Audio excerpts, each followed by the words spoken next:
ప్రార్థన చేస్తున్నాను. పరిశుద్ధుడా, విమోచకుడా, నీ పరిశుద్ధ నామం బట్టి వందనాలు చెల్లించుకుంటున్నాను తండ్రి. వారాత్రంతో మాకు మంచి నిద్ర ఇచ్చావు. ఉదయ కాలంలో ప్రభా నీ పాద సన్నిధికి వచ్చి బలపరిచినందుకు వందనాలు నాయన. నీ వాక్యం చదువుతుండగా ప్రభా మాతో మాట్లాడండి, నీ స్వరం వినిపించండి, సన్నిధి ఉంచండి. ఏసునామములో స్తుతించి ప్రార్థించి వేడుకుంటున్నాను తండ్రి. సంఖ్యాకాండము 6వ అధ్యాయం. కృష్ణవా, మరియు యెహోవా మోషేకిలాగ సెలవిచ్చును, నీవు ఇజ్రాయేలుతో ఇట్లనము, పురుషుడే గాని స్త్రీయే గాని యెహోవాకు నాజీరనుటకు ఎవరైనాను మొక్కుకొని తన్ను తాను ప్రత్యక్షించుకుని ఎడల వాడు ద్రాక్షారసము మద్యములను మానవలను. 3వ వచనం. ద్రాక్షారసము చిరకనైనను నైవేద్యపు మద్యపు చిరకనైనను త్రాగవలదు. ఏ ద్రాక్షమైనను త్రాగవలదు. వచ్చి గాని ఎండి గాని ద్రాక్ష పండ్లను తినవలదు. అతడు ప్రత్యక్షంగా నుండు దినములన్నీ పచ్చికాయలే గాని పైతోలే గాని ద్రాక్షావళిని పుట్టినది ఏదియు తినవలదు. అతడు నాజీ రంగులగుటకు ఒప్పుకున్న దినమంతటిలోను మంగళకత్తిని అతని తల మీద వేయవలదు. అతడు యెహోవాకు తను తాను ప్రత్యక్షించుకున్న దినములు నెరవేరు వరకు అతడు ప్రతిష్ఠితుడై తన తల వెంట్రుకలను ఎదుగనివ్వవలెను.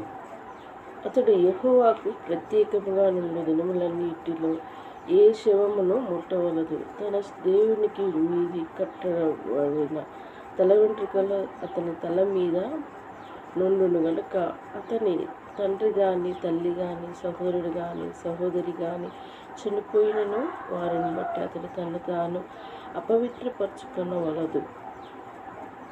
8. ప్రత్యేకముగా 2 దినములన్నీ అతడు యెహోవాకు ప్రతిష్ఠితుడిగా ఉండును. అతడు తన యొద్ద హఠాత్తుగా చనిపోవుట వలన ప్రత్యక్షంగా ఉండుగాని తల అపవిత్రపరచబడిన ఎడల అతడు అపవిత్రపరచబడును. దినములు అనగా 7వ దినమున నా తల నెరవేర్చుకునవలెనని 8వ దినమున అతడు 2 తెల్ల గువ్వలనైనను 2 పావుర పిల్లలనైనను ప్రత్యక్ష గుడారం యొక్క ద్వారం వద్ద నున్న యజమాని యొక్క తేవలెను. అప్పుడు యాజకుడు ఒక దానితో పాప పరిహార్థ బలిని, 2వ దానితో దహన బలిని అర్పించి వాడు శవము ఉట్ట వలన పాపి అయినందున వాని నిమిత్తము ప్రాయచిత్తం చేసి ఆ దినమున వాని తలను పరిశుద్ధపరచవలెను. మరియు తాను ప్రత్యక్షంగా ఉండు దినములను మరలా యెహోవాకు తన్ను ప్రత్యక్షించుకొని అపరాధ పరిహార్థ బలిగా 7 గొర్రె పిల్లను తీసుకొని రావలను. తన ప్రాత సంబంధమైన తల వెంట్రుకలను అపవిత్రపరచబడిన గనుక మునుపటి దినములు వ్యర్థమైనవి. 13. నాజీరు ప్రత్యేకంగా ఉండి దినములు నిండిన తర్వాత వాని గూర్చి విధి వేదనగా ప్రత్యక్ష గుడారం యొక్క ద్వారం వద్దకు దాన్ని తీసుకొని రావలను. అప్పుడు అతడు దహన బలిగాను నిర్దోషమైన 7 మగపు గొర్రె పిల్లగాను పాప పరిహార్థ బలిగా నిర్దోషమైన 7 ఆడు గొర్రె పిల్లలను సమాధాన బలిగాను నిర్దోషమైన 7 పొట్టేళ్లను గంపెడు పొంగని పిండి అనగా గోధుమ పిండి వంటలను నూనె కలిపి గోధుమ పిండితో చేసిన భక్ష్యములను నూనె పూసిన పొంగని పూరీలను వాటి నైవేద్యమును పానార్పణలను అర్పణముగా యెహోవా యొద్దకు తేవలెను. అప్పుడు యాజకుడు యెహోవా సన్నిధిని వాటిని తెచ్చి అతని నిమిత్తము పాప పరిహార్థ బలిగా దహన బలిని అర్పించుకోవాలని యాజకుడు ఆ గంపెడు పొంగుని భక్ష్యముతో ఆ పొట్టేళ్లను యెహోవా సమాధాన బలిగా అర్పించను. వాని నైవేద్యమును వాని పానార్పణములను అర్పింపవలను. అప్పుడు నాజీరు ప్రత్యక్ష గుడారం యొక్క ద్వారం వద్ద తన పత్ర సంబంధమైన తల వెంట్రుకలను గోరించి కొని ఆ వ్రత సంబంధమైన తల వెంట్రుకలు తీసుకొని సమాధాన బలి ద్రవ్యం కిందనున్న అగ్నిలో వేయవలను. మరియు యాజకుడు ఆ పొట్టేళ్ళ యొక్క వండిన జబ్బును ఆ గంపలో నుండి పొంగని యొక్క భక్ష్యమును పొంగని యొక్క పూరీని తీసుకొని నాజీరు తన వ్రత సంబంధమైన వెంట్రుకలను గోరికించుకొని పిమ్మట అతడి చేతుల మీద వాటి ఉంచవలను. తర్వాత యాజకుడు యెహోవా సన్నిధిని అల్లాడించబడి అర్పణంగా వాటిని అల్లాడింపవలను. అల్లాడింపబడు బోరలోని ప్రతిష్ఠితమైన జబ్బుతోను అది యాజకునికి ప్రతిష్ఠితమైన. తర్వాత ఆ నాజీరు ద్రాక్షారసము త్రాగవచ్చును. మొక్కుకున్న నాజీరు తన కులిమి తొలగి విచ్చుదాన్ని గూర్చి విధియు అతడు నాజీరై ఉన్నందున యెహోవాకు అర్పింపవలసిన దాని గూర్చి విధియు ఇదే. తాను మొక్కుకున్న మొక్కుబడి చొప్పున నాజీరు గూర్చి విధిని బట్టి ఇదంతయు చేయవలనని చెప్పింది. యెహోవా మోషేకి ఇలా సెలవిచ్చును, నీవు అహరోనుతోనూ అతని కుమారులతోనూ ఇలాగనుము, మీరు ఇశ్రాయేలును ఇలాగ దీవించవలను. యెహోవా నిన్ను ఆశీర్వదించి నిన్ను కాపాడునుగాక. యెహోవా నీకు తన సన్నిధిని ప్రకాశింపజేసి నిన్ను కరుణించునుగాక. యెహోవా నీ మీద తన సన్నిధి కాంతి ఉదయింపజేసి నీకు సమాధానం కలుగజేయునుగాక. అట్లు వారు ఇశ్రాయేలు మీద నా నామమును ఉచ్చరించుట వలన నేను వారిని ఆశీర్వదించును. దేవుడి మాటలు దీవించి ఆశీర్వదించునుగాక. ఇందులో ఈ ఆరోగ్యంలో చేసుకుంటూ వెళ్తూ ఉంటాయి. నాజీరు అనబడిన వ్యక్తి ఎలా ఉండాలని చెప్పబడుకుంటూ వస్తుంది. నాజీరు అంటే మరి ప్రత్యేకింపబడిన వ్యక్తి. ఆమె తల వెంట్రుకలు మరి చౌరము చేసుకోకూడదు. మరి అంటే ఈ లోకరీతిగా మనం చేస్తున్నాం. ఏంటిది, అన్యులు ఏం చేస్తూ ఉంటారు, మొక్కుకుంటే తల వెంట్రుకలు కట్ చేసుకో. సో మరి ఆ రోజులలో మన పాత నిబంధన కాలంలో నాజీర్ అనమైన వ్యక్తి కూడా మరి అలా వెంట్రుకలు పెంచుకున్న వాడిగా ఒక ప్రత్యేకమైన వ్యక్తిగా ఉండేదన్నట్టు. ఆ వ్యక్తి మన ఎంత ఎవరైనా మన ఆ వంశంలో తన వంశంలో ఎవరైనా చచ్చిపోతే ఆ శవాలను కూడా ముట్టుకోదని ఈ గ్రంథంలో చెప్పబడుకుంటుంది. అపవిత్రపరచబడతాడు, పాప పరిహార పరిధిగా 2 పావర పిల్లల్ని మరి అవి వధించాలని ఇందులో చెప్పబడుకుంటుంది. నాజీరు ఒక ప్రత్యేకింపబడిన వ్యక్తి అని చెప్పబడింది. ఆ పాత నిబంధన కాలము ఆచారం అలవాటు అప్పుడు ఉంది. ఇప్పుడు యేసుక్రీస్తు కొత్త నిబంధన కాలంలోకి వచ్చినాక ఇవన్నీ లేకుండా పోయింది. సో దేవాది దేవుడు నిన్న నేడు ఏకరీతిగా ఉన్న దేవుడు. ఆయన మారని మాట తప్పని మహిమాశక్తి ప్రభావం కలిగిన దేవుడు. లాస్ట్ 24 నుంచి లాస్ట్ వరకు చూసుకుంటూ వెళ్తూ ఉంటే యెహోవా నిన్ను ఆశీర్వదించును కాపాడునుగాక. యెహోవా నీకు తన సన్నిధి ప్రకాశింపజేసి నిన్ను కరుణించునుగాక. యెహోవా నీ మీద తన సన్నిధి కాంతి ఉదయింపజేసి నీకు సమాధానం కలుగజేయునుగాక. అట్లు వారు ఇశ్రాయేలు మీద నా నామమును ఉచ్చరించుట వలన నేను వారిని ఆశీర్వదించు. చూసారు, అతి గొప్ప భాగ్యం. దేవుని నామమును ఉచ్చరించేవారు ఆశీర్వదింపబడుతూ ఉంటారు. మనల్ని ఆశీర్వదించడానికే పిలిచాడు, కానీ అలానే ఉండటానికి పిలవలేదు.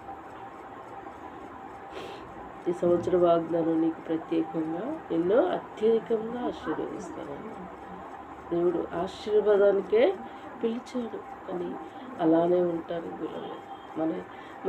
మన కుటుంబంలో మన ఇద్దరి లైఫ్ సెటిల్ కావాలని మనం దేవుని సన్నిధానంలో వినిపించుకుంటూ ఉంటాయి. మన రక్త సంబంధులే, మన వాళ్ళ నామకార్థ క్రైస్తవులు, వారి జీవితాలు మారలేదు, కానీ మరి మనల్ని విమర్శించి మాట్లాడుతూ ఉంటారు, అంటూ ఉంటారు, బాగా అనిపిస్తూ ఉంటారు. శత్రు సాతాను వారిని వాడుకుంటూ మనం అనుకుంటాం వాళ్ళు ఎందుకు అలా ఉన్నారు కాదు, వారిలో అపవాది మనం మాట్లాడిపిస్తాం. మనం ఏమనుకుంటాం, ఉండొచ్చు, నా రక్త సంబంధులే ఇలా అన్నారే, నా తోబుట్టులే ఇలా అన్నారే అని బాధపడతాం. క్రైస్తవులు కూడా ఈ రోజులలో శత్రు సాతాన్ని వాడుకునే విధంగా వాళ్ళు ఉంటూ అలా ఉంటారు. బాధ అనిపిస్తూ ఉంటారు. అపవాది బాధ పెట్టే విధంగా మనుషుల్ని వాడుకుంటూ ఉంటారు. ఎవరు బలహీనులో ఎవరికి అపవాది చోటిచ్చేవారుగా ఉంటారో వారినే వాడుకుంటారట సైతం. మనం అపవాది సంబంధంలో కాదు, దేవుని బిడ్డలు. మన హృదయం ఆయనకి ఆలయమే ఉన్నది. అందుకోసమే దేవుని మీ ఎవరైనాను నా ఆలయమును పాడు చేసినట్లా నేను వాడిని పాడు చేస్తాను. మన హృదయం దేవునికి ఆలయమే ఉన్నది. ఈ ఆలయం ఎంతో పవిత్రంగా పరిశుద్ధంగా కాపాడుకోవాలి. దీన్ని పాడు చేస్తే మనల్ని పాడు చేస్తుంది. అందుకే మానవులకి నిన్నటి కాల సమయంలో చర్చికి వెళ్ళాం కదా, ఒక సహోదరునికి ఆయన క్రికెట్ ఆడటానికి వెళ్ళాడట. గుండె హార్ట్ అటాక్ వచ్చి చనిపోయాడు. ఆయన మంచి పిల్లల లైఫ్ సెటిల్ కాలేదు, పెద్దవాళ్ళు వాళ్ళు ఇంకా లైఫ్ సెటిల్ కాలేని ఏజ్లో హార్ట్ అటాక్ వచ్చి చచ్చిపోయాడు. తను అప్పుడు చనిపోవాల్సిన స్థితి కాదు. క్రికెట్ ఆడటానికి వెళ్ళాడు. నేను అనుకున్నా ఏమైనా ఎందో ఏమో ఎట్లా చనిపోయాడో ఏమో అనుకుంటా. క్రికెట్ ఆడటానికి వెళ్ళాడు. శరీరంలో చూసాము ఒక అవయము, మనకున్న అవయవాలు ఏది సరిగా పని చేయకుండా మనము చనిపోవటానికి ఆస్కారమే ఉంది.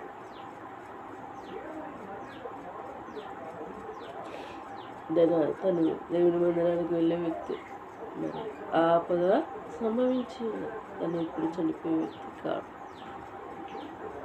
కుటుంబం ఎంతో దిక్కుతోచలేని స్థితి. మరి పిల్లల లైఫ్ ఇద్దరి సెటిల్ కాలేదు. భారమంతా సహోదరుని మీద పడ్డది. తను పిల్లల్ని పెంచాలి. తను పెంచి పెళ్లి చేసే స్థాయి వరకు ఆమెదే బాధ్యత. ఒక ఇంటి యజమాని చనిపోతే బాధ్యత మొత్తం ఆమెకి.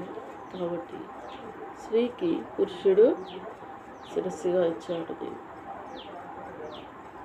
సరే, అదే విషయం దేవునికి కోసం మనము వ్యక్తిగత జీవితంలో ప్రార్థన చేస్తాం. ఎందుకంటే ఈ రోజులలో ఆపదలు ఎన్నో విధంగా తటిస్తూ క్రైస్తవులతో మాత్రాన వారి జీవితాలు మారిపోతాయి. మీరు ఎవరైనా నా ఆలయం పాడు చేసిన వారి నేను పాడు చేస్తాను అంటున్నాను. ఎందుకు ఈ హృదయంలో వచ్చే మనిషిని అపవిత్రపరుస్తుంది. మనం కొందరు మాట్లాడుతూ ఉంటాం, వినాలని అనిపిస్తుంది. కొందరు మాట్లాడుతుంటే ఈమెతో ఇంకొకరన్నా మాట్లాడితే రా నాయనా అనిపిస్తుంది. మనుషుల్లో ఉండి వచ్చే మాటలు హృదయంలో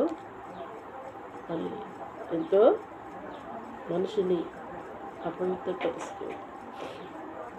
తన హృదయంలో నుండి నింపబడిన మాటలే నోటి నుండి వస్తాయి. ఎదుటివారిని అనాలంటే నీ మనసులో ఉన్నదే ఎదుటివారిని అంటూ ఉంటాం.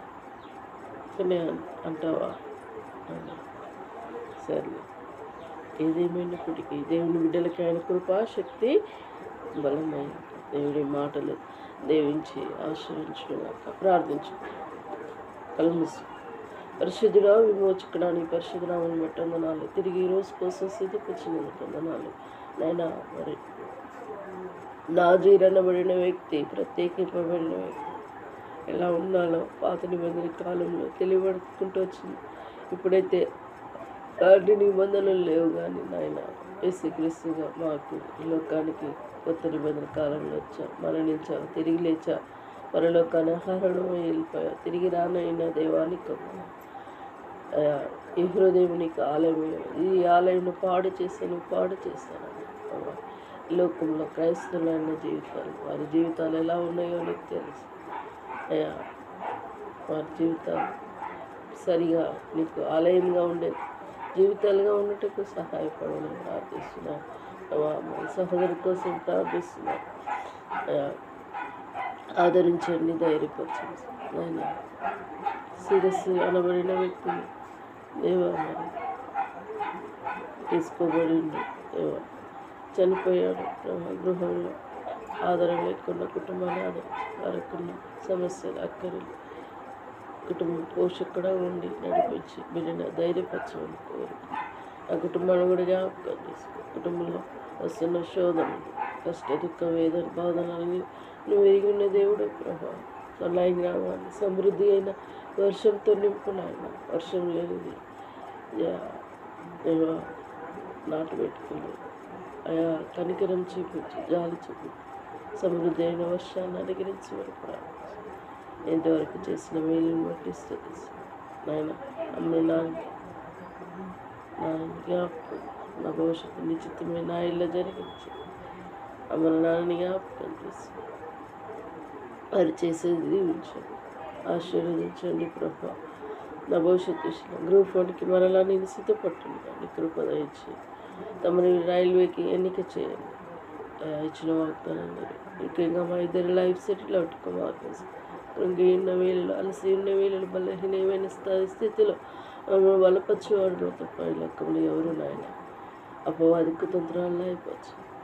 లోకంలో ఉన్నవానికంటే గొప్పది ఈ గొప్ప కార్యంలో మా గృహంలో జరిగించి నామని కన్నత గృహంలో సంతోషం కృపణించి మా అక్కర్లు తీర్చడానికి సహాయపడి చిత్తమే మా ఇలా జరిగించి ఇంతవరకు చేసిన మేలుని బట్టి స్తుతిస్తూ నిన్నే కొనియాడుతూ పూజిస్తూ ఆరాధించుకుంటాం ప్రభా. ఈరోజు బ్యాంక్ కాడికి మళ్ళీ వెళ్ళాలి ప్రభా. నా నెంబరు యాక్టివేషన్ అవుటకు మార్గం సరళపరచండి. ప్రతిదిన ఆటకాన్ని తీసి ఇలా ప్రతిదిన సమస్యలు నా అక్కర్లు మైవాష్యంలో తీర్చి నేను నామానికి తెచ్చుకోవాలి. శత్రు సాతాను తలను నజరేయుని యేసు నామంలో బంధిస్తూ నిన్నే కొనియాడుతూ పూజిస్తూ ఆరాధించుకోండి ప్రభా.